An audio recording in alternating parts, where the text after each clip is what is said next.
Lee knew he had slept in. He'd been so tired after he got home he hadn't taken his earpiece out, and the alarm was ringing in his right earlobe. He thought he heard the sound of an air cruiser outside. In the blur and disorientation, in the moments where the dream and waking life met, he thought he saw Gong's figure floating in his right contact. Hadn't he taken them out before he slept either? He wiped at the air and brought Gong's face into a floating projection before him. "What the fuck you doing?" Gong's avatar asked. "You sick or something?" No, What time is it?" 6:30. We're meant to be diving at 7. Right. Give me a couple minutes, yeah? How long does it take you to put your makeup on? Am I coming in or waiting up here? Keep the engine warm. I'll be up soon, Lee said, and wiped the projection away. His head still clouded, the dream slipping through his fingers like water in cupped hands. He rushed into the shower and into his uniform. He got his android to bring him a strong tea and thick toast to go. He rushed up to the roof and slid into the open door of the air cruiser, hovering on the roof, wiping the crumbs from his mouth, checking his face in the car's interior feed. "You're not rough," Gong said, piloting them into the waking city. "You have a big one? Didn't even call up your partner? It's your looks and my brains that net the beauties. It don't work without me. Ladies ain't gonna buy it." "Net the beauties?" Lee repeated, laughing. "Your brains? You got whiskey breath as well, eh, you little bastard? Where's my wake-up shot?" "Had a little nightcap, that's all," Lee said. "How you even have the energy to do a damn thing yesterday?" Gong asked as they swiveled between the sky rises. "I was beat, mate. Beat like a baby in a care home, eh? Could hardly even think straight after that dive, man. Hope I'm ready this time." Harris sent us a load of technical mumbo-jumbo over the line as well. "You checked the brief?" "Haven't even logged on," Lee said, doing it as Gong spoke. "You're air," Gong said, doing a double take. "It's like your VR style, ain't it? Your avatar." "It's to help me remember, I thought. A tell, a reminder," Lee said, pushing his slick back head to the side. "Oh yeah. Not a bad idea," Gong said. "Gotta keep it fresh, right? Remember our names, faces, clothes. We're going down deep this time, eh? Think I'm ready to get back in the ring. We're gonna track that little bastard down, eh? Oh, Lee, this case is the one, the big one, the real thing. I can feel it." "I doubt we're gonna find Han or Joy on the second dive," Lee said croakily, finishing his toast. "We got time to stop for coffee. This tea isn't enough." "Have we fuck?" "Never say never," Gong said. "Yeah, I got a good feeling about this." He had a terrible feeling, like dread creeping into his stomach, but he didn't say it. Outwardly, he looked a little better, though he knew another dive was going to exhaust him. As they left the city, the frost and lingering snow shone blindingly from the forest. They nosedived with sickly speed and twirled above the VR facility. A couple of air cruisers were lifting off. Gong gave them a salute as he guided them down onto the landing pad. Gong flicked in the air and brought up Harris's ID. "We're here, Poindexter," he said. "Nah, it's frigid out there," Harris replied. "Absolutely frigid.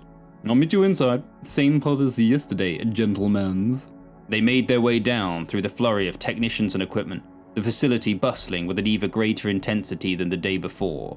Lee saw another couple of cops climbing into pods getting ready to dive. "Are you guys hear about the Godfather who learned to code?" Harris asked as they stepped over the wiring and consoles near his desk. "He proposed a hypothesis they couldn't refute." He sniggered and wobbled his neck, making his head tremble and his hair dance. "Oh, it's genius, Harris," Gong said. "Not bad," Lee added. Harris pointed to the diving suits hung by the pods, ready and waiting. "All right, gentlemen, we don't have long, so let's get a-cracking. Now, you didn't do too badly on our trip of yesterday, but on the morrow, there's a few things we need to do and do fast." The android butler Jeeves helped Lee and Gong into their diving suits, as Harris finished calibrating the VR pods. "The key, me believes, is going to be using the host to find the admin," Harris said. "I would speculate that the admin might be working topside, and they'll need to have quite a setup, vast amounts of power to sustain thousands of people in such a demanding domain. I don't think anyone's got the AI running well enough yet to trust them completely. Illnesses can always come up that require people in mid-space to intervene. At least that takes the dreamers out of the pod for prognosis." "Ruby Sue has property all over town," Gong said. "She could easily have a facility somewhere underground. Power from one of her manufacturing sites or something." Yeah, that's what I thought too," Harris said. "But Ruby Sue has over 50 companies registered and none of them have any incriminating link to the case, so I can't start scanning them or get me little pet drones to start sniffing." We need to trace physical contact with Hanshu, and that there's proof of something afoot in the Glade. There'd be no other way, me sees. Now, Lee got some help from those hosts in the Glade. They must be self-contained AI programs that assist and amplify the VR experience. They can help, but they're going to have protocols, keywords that can trigger them to report to the admin. Things like this, see? If you pry too hard, too clumsily, or do something that's against the laws of the domain, they're gonna turn on you. Me is sure of that. We know how to be careful, Lee said, leaning back in the pod. We didn't mention anyone by name. When I got warned about the administration, I played along, before I even knew where we were. Yeah, I know, Harris said, which is all to the good. Now, I've been going over what you told me and trying not to get too excited or jealous, but I think what we have here is something so bold that it's going to wipe out all the other VR competitors. The Electric Glade, or some future model of it, is the monopoly of VR. I mean it. I mean like the VR domains are usually beaches with lots of food and sex and drink and parties, but they always slide into anarchy and chaos. They have to have all these AIs patrolling the place, watching out for hackers and digital migrants. Once one of those fellows gets in, it's about an hour before dream crime springs up, is it nay? And, in any case, they usually fall apart after a few months and have to be restarted. It's not the same when people are stuck with so many AIs. After a few weeks, they want real people, right? We want to know there are real people on the other side of the avatars. I thought about what you described, Lee, and then it seems so darn obvious. The Glade uses self-stabilizing conscious renderings in VR space like a good experience Tesseract kind of deal. If the previous VR was fiat currency, the Glade is gold.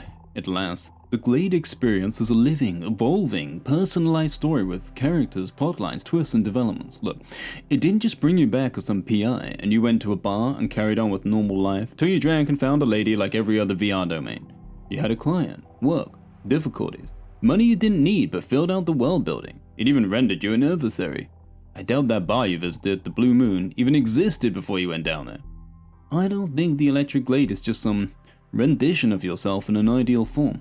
I think it builds a conjured world that codes in objective reality with your subjective selves and improves and evolves the more subjects it has. Can you understand what this means? Harris was sweating, staring at them with one hand tied around a slushing mug of coffee. He looked from Lee to Gong, his eyes magnified behind his huge glasses, hopping and twisting his feet. Don't you see what this means? Nah, Gong said. But I had a decent time down there.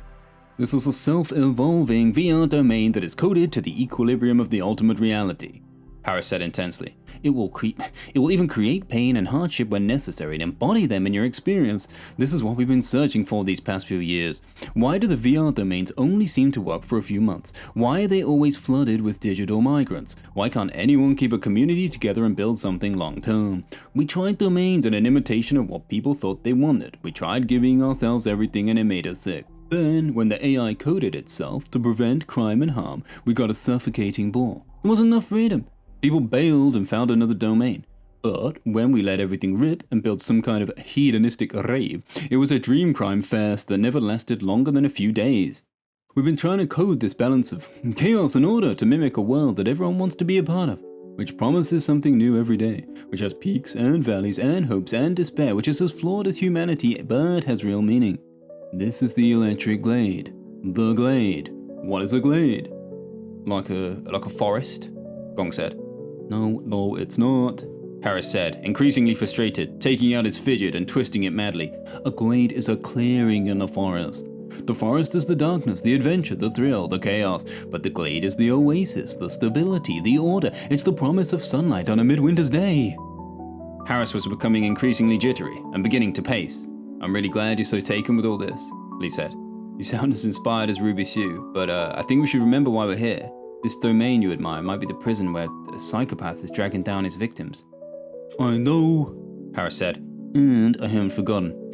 Get the host to find you an event. A mission, a competition, like the holiday games Lee mentioned, that's going to draw you to the top. Hanshu is going to be a CEO or something on the top floor of a giant building, or a king in a castle or something crazy. An angel on the rooftops. He'll be collecting the stars of his domain. You want to get noticed. I'll bet you Han is at the core of this thing, wrapping his arms around the processes, collecting the best like a cyber magpie. Tell me your names down there, gentlemans. Tell me who you are. Tell me what you're going to do. Gong first. Illinois Slim, mob boss and fixer. We're going to find some kind of event. Get closer to the inner circle. Ask the host where we can enter a competition. Lee's Valentino, PI. I want to see him. I'll call for him right away. You think our memories are going to be wiped again? Lee asked. No way, blase, Harris said.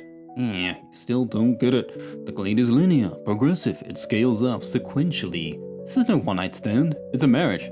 Didn't anyone ever tell you that's the secret to lasting happiness? Oh yeah, then why aren't you shackled up? Gong asked. Still waiting for the one, Harris said wistfully. Bullshit. You'd marry the first woman you met who could code. Because she'd be the one, Harris said. Detective Lee, who are you? What are you going to do? I'm a PI, Valentino Lee. I'm going to find Illinois Slim. Ask the host for help finding an event. Get closer to the inner circle. Find Hanshu. Remember what Ruby Shu said about being an angel, Harris said. There's going to be something significant where he resides. Think about the final dramatic scenes and all the good stories. Oh, and before I forget, we got something very special for you. Something we've done better than private industry, for once. Harris walked over to his desk and brought them both a red pill and a cup of water. Chronozine, he said. This should slow down your perception of time down there. Methinks it mayhaps stretch you to 4 or 5 hours in the Glade, though you'll only be up here for an hour. Gong looked down at the pill as Lee swigged his quickly, ready to get the dive over with. You perfect this shit. People could live for centuries in VR. You know what this is worth? We could live forever, Harris said. What did they used to say about heaven back in the dark old days? A land of milk and honey. Well, we've had more than enough milk and honey for a century and no one cares. We don't want milk and honey, gentlemens. Hold on tight, he said as Gong closed his eyes.